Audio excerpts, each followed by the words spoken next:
السلام عليكم، معاكم هاشم داوود، وتعالوا بينا نتعرف على أفضل طريقة نعمل بيها تسلسل للبيانات بتاعتنا. أنا مثلا عندي مجموعة بيانات دي التسلسل بتاعهم بالشكل ده. لو أنا حبيت أمسح من الصفوف دي يبتدي يتغير معايا ترقيم بالشكل ده. في البداية احنا عندنا أكتر من طريقة نعمل بيها ترقيم وتسلسل للبيانات بتاعتنا. الطريقة العادية النورمال خالص مفيهاش أي مشكلة، والطريقة التانية باستخدام دالة رو، والطريقة التالتة باستخدام كاونت ايه، والطريقة الرابعة باستخدام اجريجيت. طبعا احنا بنغير في خصائص كل معادلة بحيث ان هي تتماشى مع فكرة الترقيم بتاعنا ان هي تكون دايناميك. يلا بينا نشوف نعمل ده ازاي. اول حاجة الطريقة العادية، ودي بالرقم اول خلية معايا وتاني خلية.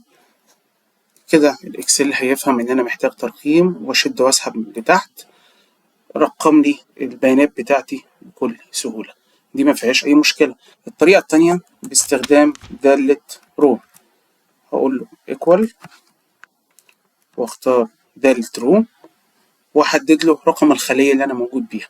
دالة رو بتشتغل على الصفوف، عدد الصفوف، تعرف لنا رقم الصف اللي انا موجود فيه، ومن خلال ده هنقدر نعمل رقم تسلسل بتغيير بسيط في المعادلة.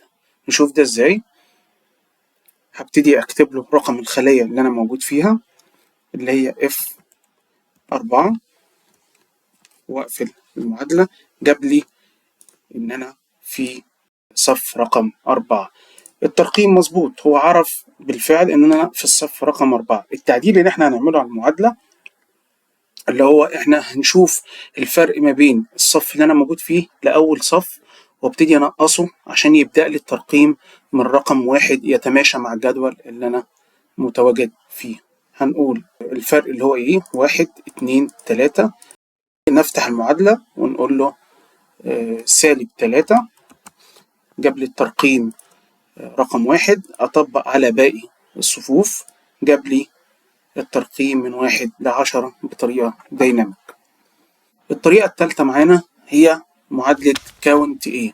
كاونت ايه هي معادلة بتساعدنا في عد اللي موجود جوه الخلايا، سواء نمبر أو تكست، رقم أو نص يعني، بيبتدي إن هو يعدهولي. تعال نشوف نقدر نعمل ده ازاي.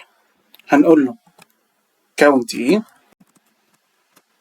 الفاليو اللي محتاجه يعدها لي اللي هي مثلا من البرانش، فاختار من البرانش بالشكل ده، وهقول له نفس الخلية تاني واقفل. التعديل بتاعنا في المعادلة دي ان احنا هنثبت اول جزء منها بس عشان ما تتحركش معايا، بحيث ان هي تبتدي تعد معايا. هنثبت ب F4 واقول له انتر، وابتدي اسحب المعادلة لتحت. عمل لي ترقيم بشكل تسلسلي من 1 ل10، بحيث إن أنا لو فتحت رقم مثلا 4 هيلاحظ إن هو عادد 4 خلايا اللي فوق بعض من 1 لحد 4، عشان كده هو كاتب 4. لو وقفت على رقم 9 هلاقيه عادد من 1 لحد 9، لأن أنا مثبت بداية الخلية أو بداية المجال بتاعه. دي الطريقة رقم 3. المعادلة الأخيرة معانا هي معادلة أو دالة أجريجيت، وهي معادلة فيها أكتر من دالة تانية، لكن إحنا هنغير فيها أو هنستخدم فيها بس طلع التسلسل بتاعنا بشكل دايناميك في المعادلة بتاعتنا أو في الفيديو بتاعنا. يلا بينا نبدأ. هقول له أجريجيت. زي ما قلنا هي فيها أكتر من معادلة، فأنا هختار معادلة كاونت إيه رقم 3 وأقول له كوما ignore hidden rows اللي هو تجاهل الصفوف المخفية، وهقول له select رقم 5. الخطوة الثالثة في المعادلة بتاعتنا اللي هو الاري، المجال بتاعنا. الاري بتاعنا هيبقى نفس اللي عملناه في معادلة كاونت ايه هنعمله في المعادلة بتاعتنا اجريجيت، اللي هي المجال بتاعنا. هنعلم على المعلومة اللي انا ممكن اعمل عليها فلتر وتتغير معايا، فاللي هي البرانش، وهقول له كمان نفس الخلية بتاعتي أو نفس السيل بتاعتي، وهثبت أول خلية منها بس عشان ما تتحركش معايا. بنثبت بF4 وبنقفل القوس وبنقول انتر، ومن هنا هنعمل دروب اند دراج. بالفعل جاب لي التسلسل بتاعي من 1 لحد 4. يلا بينا نجرب. هندوس كنترول شيفت ال عشان يجيب لي فلتر على البيانات بتاعتي. ومثلا خلينا نجرب نفلتر على مثلا اسكندرية، وزي ما ظهر قدامنا ان البيانات بتاعتنا اتغير التسلسل بتاعنا من 1 لحد 4 طبقا للبيانات الموجودة.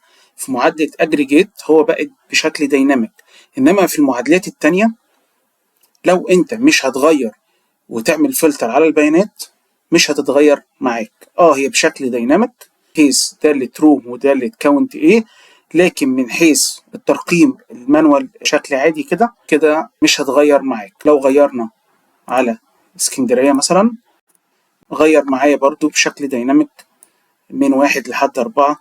وبكده نكون خلصنا ال4 طرق للتسلسل عندنا. لو عجبك الفيديو متنساش تعمل فولو ولايك عشان يوصلك كل جديد.